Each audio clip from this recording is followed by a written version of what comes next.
But let's get to politics, which is always red hot. Prime Minister is overseas again. This time he's at the APEC summit, well, don't you like that? That's quite funny, sorry. Where they weren't wearing the crazy shirts, they just had a crazy scarf this time. As you know, the Prime Minister gave an interview to Andrew Clennell today where he kind of dropped himself in it. The election will be at the very last minute, which would be May of next year. We have a budget scheduled for March and the election will be in May. The speculation... In May? That's when it's due. It could be beforehand, but that will be a matter for me to make in conjunction with my cabinet colleagues. Geez, you'd love to play poker with this bloke, wouldn't he? I'd love to even play Uno with him. May? Oh, no, not May.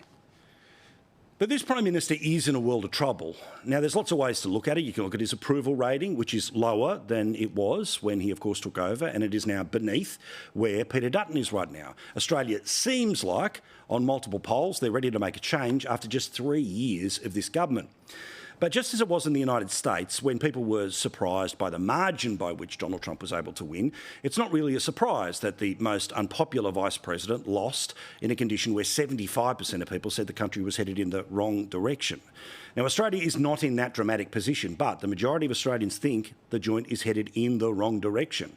Two polls, the Morgan poll and the Essential poll, both show more than 50%, almost 60% in the Morgan poll say we're headed in the wrong direction or we're headed on the wrong track. But guess what number they have? Exactly the same. Not even a third of the country, just 30% think that we are headed in the right direction. Now, a government wanting to go for re-election is in an awful position when it is fighting with less than a third of people behind them going into that election, and it really doesn't matter what happens between now and May. In many ways, things may be starting to be baked in. Now, the Prime Minister, who we know is going to hold on to Kevin Rudd, more on that in a second, but he was hardly trying to move away from people who were either proven losers or are assumed to be losers in a wave of change that is making its way around the world. Lots of cuddles for Joe Biden and even Justin Trudeau. Anyone paying attention to Canadian politics knows how unpopular he is at the moment. Oh, no, but big cuddles. Let's all pretend nothing's changed. Let's all pretend the politics of 4 years ago is the same politics as today.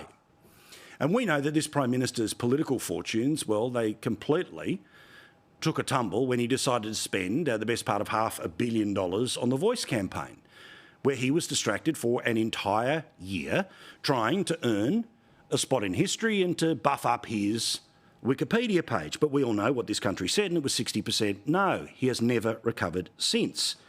And just to give you an idea about, again, the priorities of a bloke who I don't think is either match fit for an election or is making his case that he has either learnt the lessons of the failure of his term in office or trying to meet the people where they are, Australia looks like we are set for another distraction.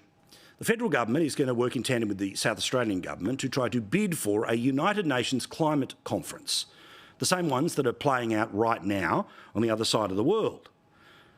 The suggestion is that Adelaide would be the place where they would like it to be. Turkey is trying to bid, just like it's for the Olympics, but just like Sydney denied Istanbul all those years ago, the 2000 Olympic Games, the hope would be that we will somehow beat Turkey for the chance to invite a collection of turkeys to Australia, Adelaide specifically, to talk about how terrible the planet is. Now, of course, Australia is 1% of global emissions, yet, according to the global conferences which have taken place, this government has signed us up to paying millions of dollars to developing countries like China. China alone, 33% of global emissions. China, of course, had their hand out last week saying that they deserve part of $1.8 trillion from the Western world, advanced countries, polluting countries like Australia, while they pollute far more for far longer, and even under the Paris Agreement, which now is worthless because we know Trump will tear it up, as he did between his time in office last time. He will do it again for the next 4 years. that China doesn't have to do anything about its pollution until 2030. Remember, they can continue at 33% of global emissions. They can make it 50% if they want, and it's only at that mark that they will be marked against before they have to start moving things down. Oh yeah, and 2050 doesn't apply to them because they're a developing country, you know, with a space station and plans to set up a moon base. They are able to have a 2060 net zero target, not a 2050 like countries like Australia, the United States, the UK, New Zealand and Canada have to look at. So what does it tell you about the priorities of this government that spent a year distracting us with the issues to do with the voice, that they are planning in the lead up to the next election to be distracting us again when it comes to climate change and suggesting that Australia should be hosting a global conference that, by the way, the Prime Minister didn't attend this year and didn't attend last year. So if it's a conference that's so important that we should host it, could somebody explain why the Prime Minister hasn't been to the last 2 of 3 that have happened on his watch? It's all about priorities, and we know this bloke is nowhere near where Middle Australia is.